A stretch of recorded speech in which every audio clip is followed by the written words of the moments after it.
बोला भारत माता की, भारत माता की. मंचावर उपस्थित सर्व मान्यवर, माझ्या समोर बसलेले सर्व तोंडापूर या परिसरातील सर्व शेतकरी बंधू आणि भगिनींनो, आज अतिशय महत्वाचा दिवस आहे. परवाच गुढीपाडवा झाला, आज ईद सारखा पवित्र दिवस या ठिकाणी आहे आणि याच दिवशी अतिशय शुभ कार्य या ठिकाणी पार पडत आहे. मी 35 वर्ष झाले आमदार आहे. त्याच्या आधी सरपंच होतो जामनेरला. कॉलेज सोडल्यापासून मी निवडून होतोय. तुम्ही मला 7 वेळा निवडून दिलेलं आहे. सर्वात सिनियर आमदार भाजपचा 150 लोकांमध्ये मी विधानसभेमध्ये आहे. पण अशी काही थोडी कामं आहेत. कामं तर खूप झालीत, कारण कामं खूप झाली म्हणूनच तुम्ही मला परत परत निवडून देतात. कामं नसतं केलं तर जय श्रीराम एकदा दिलं असतं, फार जर 2दा दिलं असतं. कारण विधानसभेमध्ये जर 288 आमदार आहेत आणि त्यातले आपण 288 पुढच्या वेळेला जर बघितले तर 125 सुद्धा रिपीट होत नाही. 125 सुद्धा रिपीट होते. 125 म्हणजे 150-60 पडतात. पहिल्या टर्मला पडतात, दुसऱ्या टर्मला अजून जास्त पडतात आणि म्हणून दुसऱ्यांदा, तिसऱ्यांदा, चौथ्यांदा, पाचव्यांदा, सहाव्यांदा, सातव्यांदा निवडून येणारी फार 2-3-4 बोटावर मोजणारी मंडळी आहेत. त्यातला मी एक आहे. तुम्ही मला 7 वेळा त्या ठिकाणी निवडून पाठवून दिलेला आहे. जे की जेवण साहेब म्हटले त्याप्रमाणे खरं आहे की तुमचं प्रेम आमच्यावर कमी आहे, काही हरकत नाही. तरी पण तुमचा वाटा नक्की आहे. आम्ही काही त्यात बघितलं नाही की बाबा हे लोक मतदान करत नाही म्हणून याच्या गावात कामं करू नका, याच्या गावात रस्ते करू नका, याच्या गावामध्ये डोम करू नका, देवीचं मंदिर करू नका. बरोबर आहे ना?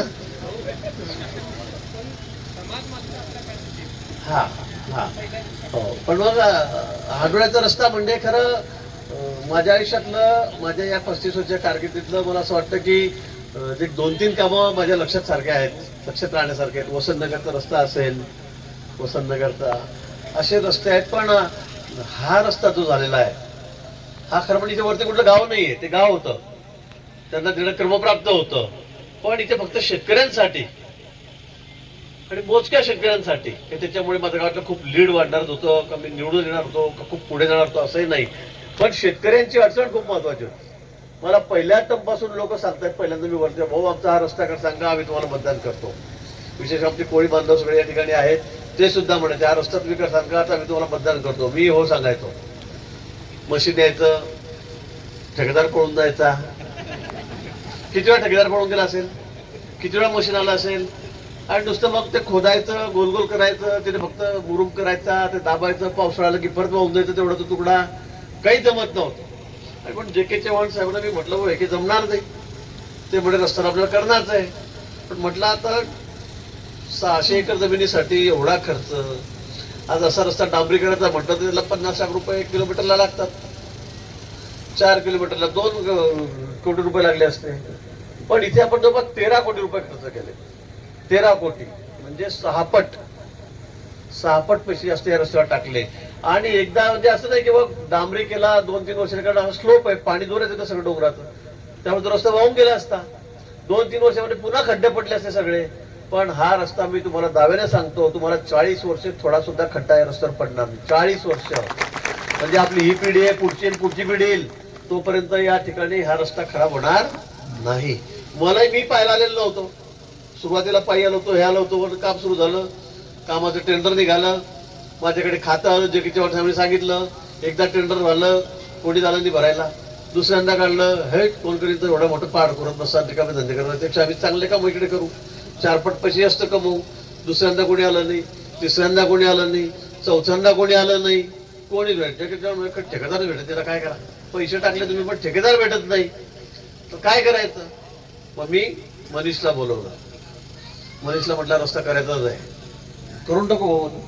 सागर सिंग एवढा मोठा पहाड करून 50-50 फुटाचा करून टाकू. जे.के. चव्हाण ते भेटले, त्याचं ठरलं. आणि बघता बघता मी बघत होतो जे तुमच्या सोशल मीडियावर ब्लास्टिंग होते, सगळ्या होल लावतायत. मी म्हटलं असं कोणता रस्ता का तुम्ही एवढं होल लावून, मलाही समजत होतं, कारण मलाही माहिती होतं की एवढं डोंगर कोरायचं आहे म्हणून. खरं सांगतो पण आज इथे आल्यावर मला तर असं वाटलं की मी एखाद्या इंग्लिश पिक्चर मध्येच असं काही म्हणजे हिंदी नाही इंग्लिश मूवी मध्ये असं असतं सगळा सीन इकडून चाललंय सगळं कोणीतरी एकदम घोड्यापासून ठँटा ठँटा घेऊन लावून किंवा गाडी घेऊन असं काहीतरी चाललं फायरिंग चालली आहे असं काहीतरी चित्र या ठिकाणी मला दिसलं आणि खरंच मला खूप आनंद झाला आणि म्हणून मला असं वाटतं की माझ्या या राजकीय आयुष्यातलं हे सगळ्यात महत्वाचं काम असेल सगळ्यात महत्वाचं आणि दादाने सांगितलं खरं सांगितलं की या शेतकऱ्यांच्या चेहऱ्यावरचा आनंद बघा कारण त्यांनी खूप भोगलेलं आहे एक युरियाची थैली डोक्यावर कशी अर्धी अर्धी करून तुम्ही नेत होते कशी बिजवाई नेत होते बैलजोड्या कशा जात होत्या कसं तुम्ही इथे काम करत होते त्याची तुम्हाला कल्पना आहे तुम्ही काय काय या ठिकाणी भोगले तुम्ही मला नेहमी सांगितलं हो म्हणजे भाऊ माल आणायला बी डोक्यावर आणणं पडतो बैलगाडी जात नाही ट्रॅक्टर इथे येत नव्हतं आला का घरी ट्रॅक्टर इथे पूर्वी आलंच नव्हतं त्यामुळे मला असं वाटतं की मला या गोष्टीसारखा मला वाटतं आनंद तुमच्या जीवनामध्ये तुम्हाला कुठे उपयोग देणार नाही सर्वात मोठा आनंदाचा दिवस या शेतकऱ्यांसाठी जिथे जमिनी या ठिकाणी वरती आहे त्याला असून किंमत नव्हती जमिनीला असेल लाख रुपये 2 लाख रुपये असेल एकरी दादांनी सांगितल्याप्रमाणे कमी जास्त अजून पण आता मी तुम्हाला सांगतो की पुढच्या वर्षी या वर्षी तुमच्या जमिनीची किंमत 10 लाख रुपये होणार आहे या ठिकाणी किती 5 पट किंमत वाढणार 5 पट किंमत वाढणार विकू नका पण मी फार्म हाऊससाठी 2 एकर जागा मागितली आहे आणि इतका सुंदर नजारा या ठिकाणी पावसाळ्यामध्ये काय सीन असेल इथे चला 2 एकर डोनेशन डोनेशन काय विकत डोनेशन नाही विकत जाऊ घाबरू नका नाही ठीक आहे ठीक आहे ठीक आहे ठीक गमतीचं भागणी सोडा असे निसर्गरम्य असा परिसर या ठिकाणी आहे मला माहितीये पावसाळ्यात तुम्हाला माहितीये पावसाळ्यामध्ये इथे काय सीन असेल आणि रस्त्याने आल्यावर काय तिथे खरं ते आगळं वेगळी अशी परिस्थिती या ठिकाणी असेल आणि अशा भागात 600 एकर जमीन किती एकर जमीन आहे सगळी 811 एकर जमीन आपण 400 म्हणलात 811 म्हणजे मग 850 850 एकर जमीन आणि ती अतिशय काळीची जमीन आहे अशी हलकी जमीन या ठिकाणी नाहीये मी तर म्हणतो खाली धरण पण आहे नागपूर धरण आपलं होतं आता 1600 कोटी 1700 1800 कोटी रुपयाचं टेंडर आता काढलेलं आहे ते पाणी इथे आणलं इथून जर वरती आणता आलं तर मला वाटतं तर मग तर यासारखा आनंद आपल्या आयुष्यामध्ये असू शकत नाही एकदा जर आपल्याला इथे बागायती जमीन करता आली पाणी वर आणता आलं तर मला वाटतं खरंच आपल्या आनंदाला पारावरच राहणार नाही आणि मला असं वाटतं की तोही प्रयत्न आपण त्या ठिकाणी करू की पाणी आपल्याला वर कसं आणता येईल कारण इथे बोरला विहिरीला पाणी नसेल ना बोरला पाणी आहे नाहीच आहे एखाद 2 बोर करून बघा 500 700 800 फूट पाणी लागतं ते बघून घ्या बसून बघून घ्या कुठे 2 ठिकाणी पण नसेल तर आपण निश्चित तोही प्रयत्न करू की आपल्याला पाणी वर कसं आणता येईल आणि पाणी जर एकदा वर आलं तर मला वाटतं इतकी काळीशा सगळी आमची आई ही धरती माता आहे ती जमीन आहे इतका निसर्गरम्य सगळा परिसर आहे आणि चांगलं या ठिकाणी पिकेल आणि म्हणून तोही प्रयत्न आपण या ठिकाणी निश्चित करूया जास्त वेळेने तर जामनेरला खूप महत्वाचा कार्यक्रम आहे सगळे त्या ठिकाणी जमले जिल्हाभराचे कार्यकर्ते जमले 7-8 कार्यकर्ते आणि तिथून मला लगेच इंदोरला जायचं 2 वाजता 2:30 वाजता त्यामुळे वेळ या ठिकाणी कमी आहे पण पुन्हा मी या निमित्ताने आपल्याला खूप मनापासून खूप खूप शुभेच्छा देतो की आता एक नवीन पर्व त्या सगळ्या शेतकऱ्याच्या जीवनामध्ये सुरू झालेला आहे आता ट्रॅक्टर पण वरील किती तुम्ही 10 टनची गाडी घ्या तर खाली आला की वरती जा खाली जायला काही अडचण नाही आपल्याला एवढं 10-20 टनचं काही माल वर आणायचा नाहीये पण आपल्याला ट्रॅक्टर पण नाही खाली ट्रक पण आपला पुढे मागे जर आपली बागायती झाली तर तो पण त्या ठिकाणी आरामशीर खाली जाईल सगळंच आपल्याला सुकर झालेलं आहे आणि रोड इतकं मजबूत आहे की बसून गेला खाली काय गड्डा पडला असं कधी होणार नाही अतिशय चांगल्या प्रतीचं काम मी तर आम्ही सगळे म्हणतो की इतकं चांगलं काम म्हणजे आपल्या गावात रस्त्याचं काम इतकं चांगलं होत नाही गल्लीमध्ये त्याच्यापेक्षा चांगलं काम मनीषने या ठिकाणी केलेलं ही गोष्ट निश्चित आपल्याला सगळ्यांना मान्य करावी लागेल आणि म्हणून त्याचे मी पुन्हा मनापासून अभिनंदन या ठिकाणी करतो जे.के. चव्हाण साहेबांनी तर खूप परिश्रम घेतले खरं म्हणजे त्यांच्या परिश्रमामुळे जे शक्य झालेलं आहे आणि आता मी म्हणत जाऊ दे आता काय कुठे डोकोमारी करतो पाड करत बसता मला असं वाटलं होतं पण त्यांनी पिछा पुरवला थोडे फक्त मग पैसे द्या म्हटलं पैसे देतो पण ते काम करीत फिरतोय राहील पैसे किती लागू दे आपण पैसे दिले आपण काम केलं आमच्या सगळे इंजिनियर्स आहेत इथले सगळे स्टाफ आहे आमचा जिल्हा परिषदेच्या मॅडमांनी खूप कष्ट घेतलेत त्याचे अभिनंदन जिल्हाधिकारी छोट्याशा कार्यक्रमाला या ठिकाणी आले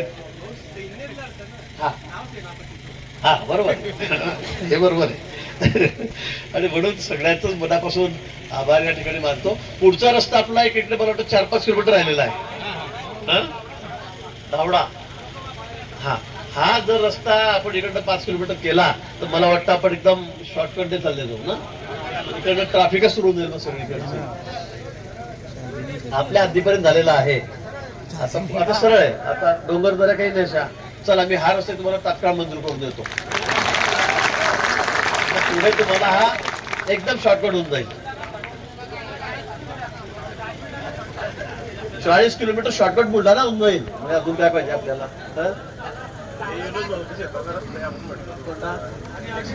आता पहिले हा करून घेऊया. त्याच्या शेजाऱ्या नंतर विनोद भाऊच्या हा रस्ता